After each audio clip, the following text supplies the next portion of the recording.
السلام علیکم دوستو، یہ تو توقع تھی کہ سپریم کورٹ سے حکمراں اتحاد کی توقعات پوری نہیں ہوں گی۔ وہ ان کا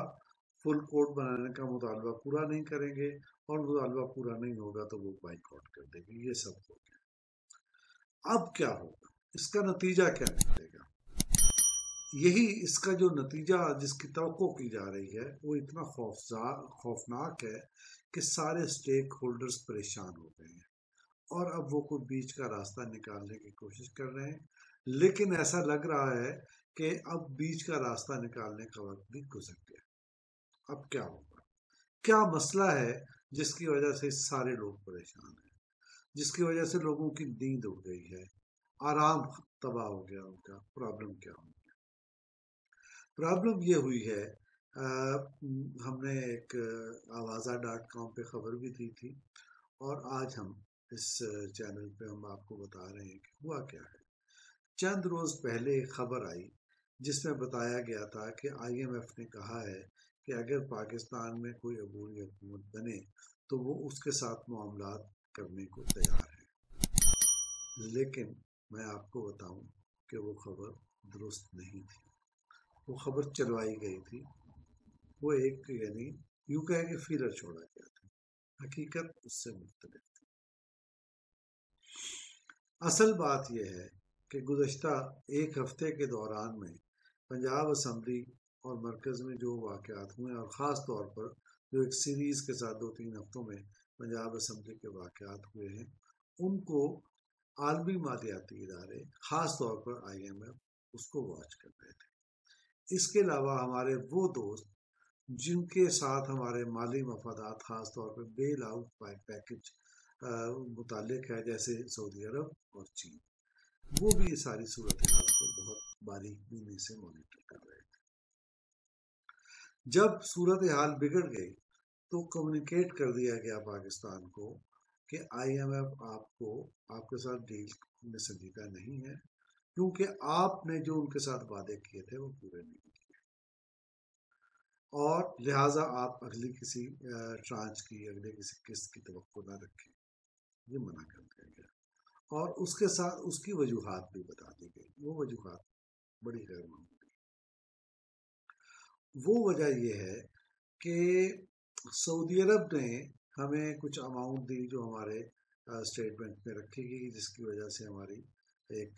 توازن اور ریٹنگ بڑی عالمی اداروں میں۔ ہمیں بتا دیا گیا کہ جو کچھ پاکستان میں ہو رہا ہے وہ وعدوں کے برعکس ہے۔ جو وعدے ہمارے ساتھ کیے گئے تھے سیاسی استحکام کے ذریعے مالی استحکام لانے کے، یہ سارے واقعات اس کے خلاف ہیں اور اس کے نتیجے میں پاکستان میں عدم استحکام سیاسی بھی اور مالی بھی دونوں بڑھ رہے ہیں۔ لہٰذا سعودی عرب آپ کے ساتھ تعاون کرنے میں اب سنجیدگی نہیں رکھتا، دلچسپی نہیں رکھتا، مناسب لفظ یہ ہوگا۔ اسی طرح چین کے بارے میں ہمیں بتایا گیا کہ جنرل باجوہ چین گئے تھے اور ان کی وجہ سے چین نے آپ کو ایک خاص اماؤنٹ دی تھی اور آئندہ بھی وہاں سے اماؤنٹ ملنے کا امکان تھا، لیکن جنرل باجوہ نے ضمانت یہ دی تھی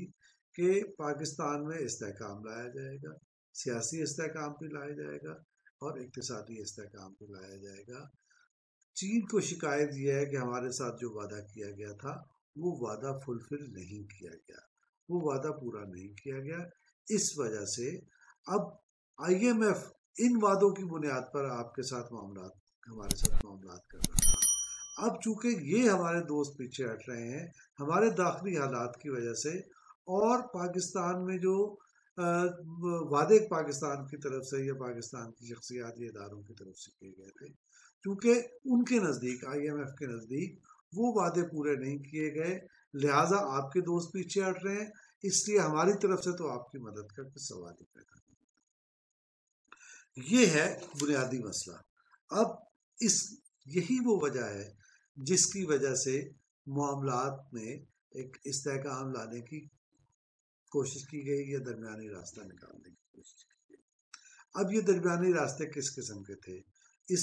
سلسلے میں یہ جو سافٹ انٹرونشن ہے یہ بھی بات ہوئی، ٹیکنیکل گورنمنٹ کی بھی بات ہوئی، ٹیکنوکریٹس کی گورنمنٹ کی بھی بات ہوئی، اس طرح کی بہت ساری تجاویز سامنے لائی اور خیال یہ کیا گیا کہ اس طرح کے معاملات کے ذریعے چیزوں کو مینج کر لیا جائے گا، لیکن یہ چیزیں مینج نہیں ہو پا رہی۔ اب سونے پر سہاگا یہ کہ یہ پنجاب میں جو بحران پیدا کیا گیا تھا حمزہ شہباز شریف کی وزارت اعلیٰ کے سلسلے میں، خاص طور پر ایک ہی معاملے میں دو طرح کے جو فیصلے سپریم کورٹ کی طرف سے آ گئے کہ ایک فیصلے میں تو 20 ارکان کو یکلخت فارغ کر دیا گیا جنہوں نے مسلم لیگ کو ووٹ دیے تھے، اور اسی قسم کے واقعے میں مسلم لیگ کاف نے جب پی ٹی آئی کو ووٹ دیا تو اس سلسلے میں کوئی دوسرا موقف اختیار کیا گیا اور اس پنجاب میں دوبارہ عدم استحکام پیدا کر دیا گیا۔ تو اس عدم استحکام کے سلسلے میں امکان یہ ظاہر کیا جا رہا تھا کہ اگر کانفیڈنس بحال کرنے کے لیے فل کورٹ بنا دی جاتی ہے تو اس کے نتیجے میں معاملات کو کہیں بریک لگ جائے گی، وہ بھی نہیں۔ اور اب دیکھیے آئندہ کیا ہوتا ہے، اگلی سماعت پر جا کے معاملات کدھر جائیں گے یہ تو دیکھنے کی بات ہے، لیکن بیسیکلی وہ جو بحران تھا وہ مزید گہرا ہو گیا ہے، وہ مزید اس کی یعنی کئی جہتیں نہیں کھل گئی ہیں جس کی وجہ سے اس کو ٹھیک کرنا بہت مشکل ہو گیا ہے۔ یہی وجہ ہے کہ جس کی وجہ سے اب نیندیں اڑ گئی ہیں۔ اب یہ سمجھ میں آ رہا ہے کہ پاکستان میں ڈیفالٹ کا خطرہ بھی بڑھ جائے گا۔ اس کے علاوہ ڈیفالٹ کا خطرہ بڑھنے سے پاکستان کے عوام کی زندگی تو مشکل میں آئے گی، کھانے پینے کی چیزیں اور خاص طور پہ جو توانائی کے وسائل ہیں جیسے بجلی اور بجلی پیدا کرنے کے لیے جو ہم جو آئل یوز کرتے ہیں اور فرنس آئل یوز ہوتا ہے، یہ چیزیں تو دسترس سے نکل جائیں گی، لیکن ہوگا کیا کہ کھانے پینے کی اشیاء بھی عوام کی دسترس سے نکل جائیں گی اور ان کی زندگی بہت مشکل ہو جائے گی۔ یہ وہ چیز ہے جس نے نیندیں اڑا دی ہیں۔ اب ہوگا کیا یہ اندازہ نہیں ہے، لیکن یعنی اس چیز کو سلجھانے کے لیے کیا ہو رہا ہوگا، اب یہ کسی کی سمجھ میں نہیں آ رہا کہ کیا کیا جائے گا اور ہم اس کو کیسے، اس خلیج کو کیسے پاٹ سکتے ہیں، یہ کسی کی سمجھ میں نہیں آ رہا۔ اب یہ ہوگا کہ اداروں کے درمیان بھی لڑائی ہوگی، پارلیمنٹ اور عدلیہ کے درمیان بھی لڑائی کا خدشہ پیدا ہو گیا ہے اور دیگر اداروں کے ساتھ بھی تصادم کا خدشہ پیدا ہو گیا ہے، اور اس کی سب سے بڑی بنیادی وجہ یہ ہے وہ عدالت کے فیصلے ہیں۔ اب کہا کیا جا رہا ہے کہ یہ عدالت کے فیصلے ہیں جنہوں نے قیام پاکستان سے لے کر آج تک جو بھی فیصلہ کیا اس سے بحران پیدا ہوا اور پاکستان میں مسائل اتنے بڑھ گئے کہ آپ اس کو سلجھانے کا کوئی راستہ بند کر دیا گیا ہے۔ یہ ہے اس وقت سب سے بڑا مسئلہ اور اس چیز نے نیندیں اڑا دی ہیں اور اب کسی کی سمجھ میں نہیں آ رہا کہ مسئلہ کیسے حل کیا جائے گا، اس دعا کے ساتھ کہ اب ہمارے جو بڑے ہیں، جو فیصلہ ساز ہیں، وہ دانش مندی کو ہاتھ ماریں اور جس طرح سے وہ انا کی جنگ لڑ رہے ہیں اس سے بچنے کی کوشش کریں تاکہ پاکستان کے غریب عوام جو پہلے ہی اقتصادی بوجھ کے نیچے دبے ہیں ایک اور خوفناک بوجھ کے نیچے نہ دب جائیں۔ یہ ہے بنیادی مسئلہ جس نے مسئلہ پیدا کر دیا ہے اور کوئی حل دکھائی نہیں دے رہا۔ تو انہی کلمات کے ساتھ ناظرین آپ سے وہی درخواست کہ آپ سچی خبریں، درست تجزیے، رنگ آمیزی کے بغیر اور کسی قسم کے پراپوگنڈے کے بغیر سمجھنے کے لیے اور جاننے کے لیے آوازہ بائی فاروق عادل کو سبسکرائب کیجیے، لائک کیجیے اور فالو